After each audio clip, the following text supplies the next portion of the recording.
नमस्कार, न्यूज 18 के digital platform पर आपका बहुत स्वागत है। मैं हूं आपके साथ अंशिका पाठक।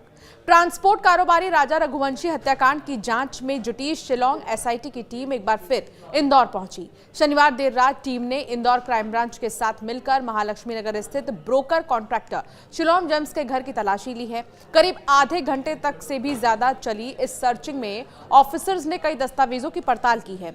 इसके बाद शिलोंग को लेकर 2 कार में रवाना हो गए। रविवार 3 बजे करीब शिलोंग पुलिस जेम्स को लेकर रतलाम के मंगल मूर्ति कॉलोनी में भी पहुंची। यहां जेम्स का ससुराल बताया जा रहा है। मकान म्यूचुअल फंड का काम करने वाले मनोज गुप्ता का है। मनोज की लड़की से शिलोंग की शादी हुई है। पिछले 10 से 15 दिन से इस घर पर ताला लगा हुआ था। जिन 2 महिलाओं को लेकर पुलिस आई है वो शिलोंग की पत्नी और साली बताई जा रही हैं। दरअसल शिलोंग पुलिस को अंदेशा है कि सोनम के काले बैग से गायब गहने शिलोंग ने ही छिपाए हैं।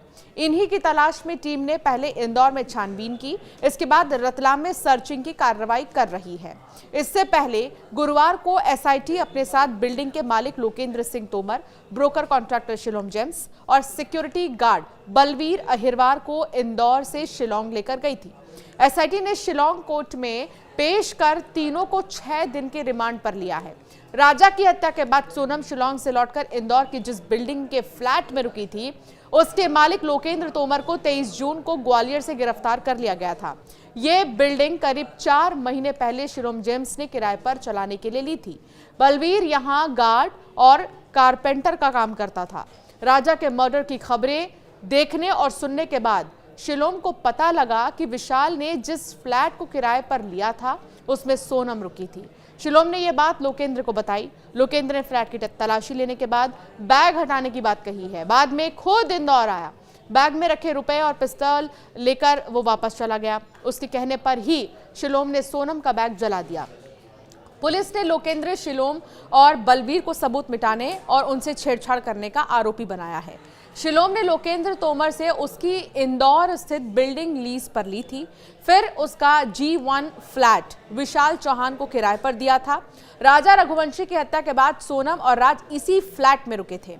फिर एक बैग छोड़कर फरार हो गए थे। शिलोंग ने चौकीदार बलवीर की मदद से वो बैग महालक्ष्मी नगर इलाके में जला दिया था। एफएसएल टीम ने घटनास्थल से जली हुई सिम और अन्य अहम चीजें जब्त की थी। पूछताछ में शिलोंग ने पहले कहा था कि बैग से मिली पिस्टल लोकेंद्र के पास है। बाद में बताया कि पिस्टल और लैपटॉप उसने इंडस्ट्री हाउस के पास नाले में फेंक दिए थे। तलाशी के दौरान एसआईटी को वहां से थैली में बंद पिस्टल मिल गई। अब जो है ये पूरा मामला जांच पड़ताल लगातार क्योंकि इसमें जारी है और भी ज्यादा ये पूरा मामला पेचीदा हो गया है। क्यों? क्योंकि एक तरफ जहां 2 आरोपी आकाश और आनंद कोर्ट में अपने बयानों से पलट गए, लेकिन पुलिस के पास इतने सबूत हैं कि चाहे बयान से कितना भी पलट जाए लेकिन बचेंगे नहीं आरोपी। पुलिस की यही कोशिश है कि अब तक तो आकाश और आनंद पलटे हैं कोर्ट में अपने बयानों से कि वो कहीं से भी इसमें शामिल नहीं है, लेकिन कल को अगर राज और सोनम भी पलट जाते हैं तो फिर क्या होगा इस पूरे मामले का। इसीलिए पुलिस, एसआईटी लगातार कोशिश यही कर रही है कि ज्यादा से ज्यादा सबूत जुटाएं। उससे भी बड़ी बात यह कि राजा का चेन अब तक नहीं मिला है। ब्रेसलेट पहनने का उन्हें शौक था, नई नई शादी हुई थी और इस चीज के बारे में खुद ही सोनम ने उन्हें स्पेशली बोला था कि जेवर जरूर पहन कर आना। दरअसल जब राजा ने ये सवाल भी किया था सोनम से कि जेवर क्यों, जेवर के लिए मां मना कर रही हैं, तो सोनम का ये कहना था कि फोटोशूट्स कराएंगे। बहुत सी ऐसी चीजें सोनम ने कही थी जिसको राजा पॉइंट टू पॉइंट मानते गए, लेकिन उन्हें ये नहीं पता था कि ये उनका आखिरी सफर होगा। सोनम की ज्वेलरीज कहां पर हैं? अभी तक इस बारे में भी कोई जानकारी नहीं मिली है। क्या उन ज्वेलरीज को बेच दिया गया है? ये सवाल भी उठ रहे हैं। लेकिन कई ऐसे ज्वेलर्स हैं, कई ऐसे दुकान हैं जहां पर पुलिस की तरफ से जांच पड़ताल की जा रही है। लेकिन सबसे बड़ी बात यह है कि राजा की ज्वेलरी से लेकर राजा का मोबाइल फोन, पिस्टल तो मिल चुका है, लेकिन उस बैग में जो लैपटॉप था उस बारे में अभी तक कोई जानकारी नहीं मिल पाई है। जैसे ही ये चीजें मिलेंगी तो फिर हत्या का ये पूरा मामला और भी ज्यादा साफ हो जाएगा।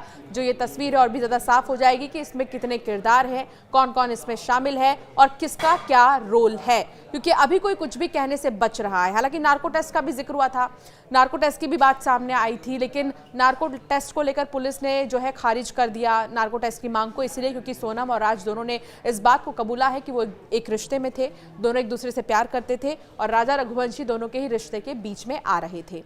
दूसरी चीज, विपिन रघुवंशी जो राजा के भाई हैं, उनका ये कहना है कि सोनम ड्रग्स लेती थी और बिना ड्रग्स और नशा किए इस तरह के ख्याल नहीं आ सकते हैं। इस तरह की बातें जो विपिन रघुवंशी हैं वो कहते हुए नजर आ रही हैं। ऐसी कई सारी बातें जो है अब धीरे धीरे सामने आ रही हैं, कई खुलासे हो रहे हैं, कई एंगलों से पुलिस जो है इस मामले की जांच कर रही है। और अब जो SIT है वो इंदौर पहुंची है, शिलोंग जेम्स की पत्नी और साली से पूछताछ हो रही है, कई घरों में जो है तफ्तीश की जा रही है, जांच की जा रही है कि आखिर गहने गए तो गए कहाँ। अब ये देखना बाकी होगा कि आखिर जो सबूत और भी नहीं मिले हैं, जो चीज़ें और भी नहीं मिली हैं, वो कब तक मिलती हैं। आपका क्या मानना है इस मामले पर, हमें ज़रूर कमेंट कर बताएं।